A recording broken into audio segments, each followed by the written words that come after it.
So after just barely beating Doomsday, and now burdened with the new threat of this time trapper, who is a future version of Doomsday, evolved hilariously more powerful than ever, Superman and Superwoman, which is its own thing, decide to take a little break and go on a little mini date to take their minds off of the chaos that they have endured. But nothing good is going to last for long for them, because soon an entire army is going to invade Earth looking for Doomsday himself. But this is AJ here at the Hero Informer, and let's get into it. So initially, this story has a pretty innocent vibe to it. You see Superman and his wife Lois Lane, who is currently Superwoman, who I know in the last part confused a lot of people as to how does she even have powers and why is she seemingly a Kryptonian. Well, in short, during the events of Absolute Power, all the heroes' powers got mixed around, with Lois Lane wearing a superpowered suit, and eventually she wind up stealing General Zod's powers. Meaning right now Zod is out there powerless and is coming for revenge, but that is completely unconnected to the story now. For now, we see Clark set up a row of different activities for them for their little super date night, with them arriving on the moon to essentially play darts, but only in a fashion that super people like they are now can do, throwing giant ton boulders trying to hit the bullseye. And it's pretty cool to see Clark now readapting to Lois now with powers. So before, for their date night, while they might get on top of a skyscraper and sightsee, now they can play darts on the moon and other frankly fantastical activities, where we see more of this, with the pair going to visit Zatanna as she performs her crazy magic, or even to other planets where they visit alien creatures who resemble quite a bit like dinosaurs, and even just playing fetch with Crypto, except, you know, thousands of feet up in the air, throwing a tennis ball at high speeds. And eventually their little excursion leads them to an alien planet where they sit for lunch. But yes, while all of this is pretty cool and seemingly innocent so far, the very dark events that has happened previously with Doomsday attacking, Time Trapper, and all of that jazz still weigh pretty heavy on Superman's mind and conscious, with him even zoning out thinking about it in the middle of their little lunch date. And Lois taking notice of this, she tries to ask him, is it about Doomsday? But Superman doesn't really want to open up about that, because this whole thing was meant to be a time to get away from that, and how that the red kryptonite in his system, you know, the thing that made him tweak out before when he was fighting Doomsday, almost losing control and losing himself, that almost rage form of his only happens when he doesn't manage his stress and gets too overwhelmed. And of course, thinking and talking about Doomsday does not help with that. If anything, it makes it worse. But now with the topic of Doomsday brought up, Superman goes on to fully say how he feels, telling Lois it's just hard not to think about that monster, and how right now he is on Earth in Supercorp. And any moment, he can just escape and begin a bloody rampage like he has on so many different occasions and on so many different worlds. And Superman wouldn't be able to stop him. And you know it's a serious threat when Superman himself says he won't be able to stop him, with Lois even opening up herself, essentially saying she almost has PTSD from the first time many years ago that Superman and Doomsday fought, and how she can never unsee what he did. And every time she closes her eyes, she sees glimpses of that fateful day, the day that Doomsday killed Superman. And even though Doomsday is this serious threat worthy of all this caution, he isn't the worst of it, or at least not this version of the present Doomsday.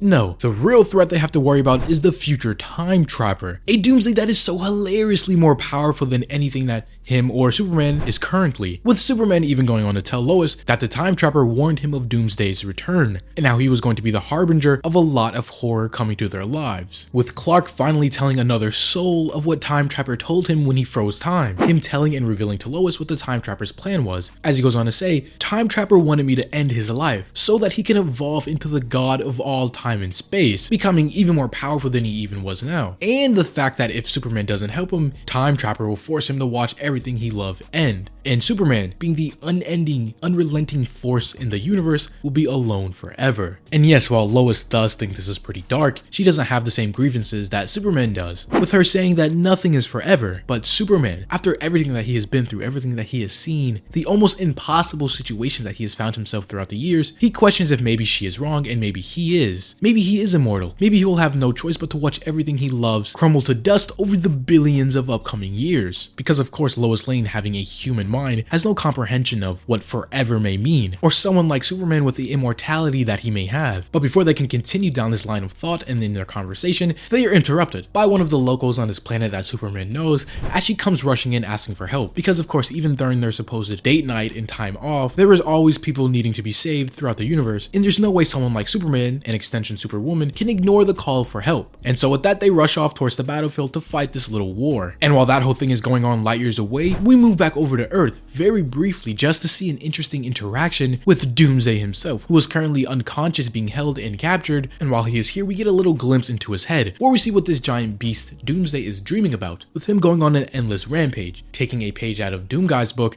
and ripping and tearing till there is nothing left. Genocide, destroying civilizations, planets, showing you how evil and destructive this creature is, and how he wants nothing more than chaos and pure death. But at the actual battlefield, we see Superman try to quell this threat. Of course, first trying to talk it out, but then having to resort to using his powers. But as soon as this battle started, we see it ends just as quickly, as because suddenly their leaders, two different queens of two different sides, has suddenly came to a truce, all due to the help of Superwoman, of course, with her essentially listening to both sides and coming up with a plan to get them to stop fighting. And now the super couple essentially decides to cut back. While they have been doing all this crazy and fantastical things, they figure out that what they really need is time away from the Superman and Superwoman things to just be able to be normal Lois and Clark. Away from all the worrying about Doomsday, the Time Trapper, possibly Superman living forever. And for now, with them just being in the moment. Being able to even share a kiss, but as always the good moments go just as fast as they come, as suddenly both of their super hearing clicks off at the same time. Someone is calling them for help, so with that they race off and figure out it's Supergirl, Kara, as she goes on to explain that there's something happening in Metropolis and something huge. As when they finally arrive in Metropolis, they see an entire armada of different ships, different civilizations, all coming together for one purpose, as they go on to sail the Earth at large, saying, "Humans of Earth, you harbor the destroyer of worlds, the ultimate weapon you call Doomsday. We the people are made up of the last survivors of his execution of our worlds. We are the Aftermath," where we see a group of beings in hooded figures, all striking a similar resemblance to Doomsday's original containment suit, as this figure and seemingly leader in the middle goes on to say, "This is my people's funeral garb. We wear it now because Doomsday has turned us into living death, and you have exactly 1 Earth hour to turn Doomsday over to us." So it is essentially a giant armada of ships and people, kind of like the Covenant from Halo. Different species and different factions all teaming together for one singular purpose. And right now, the only people standing in their way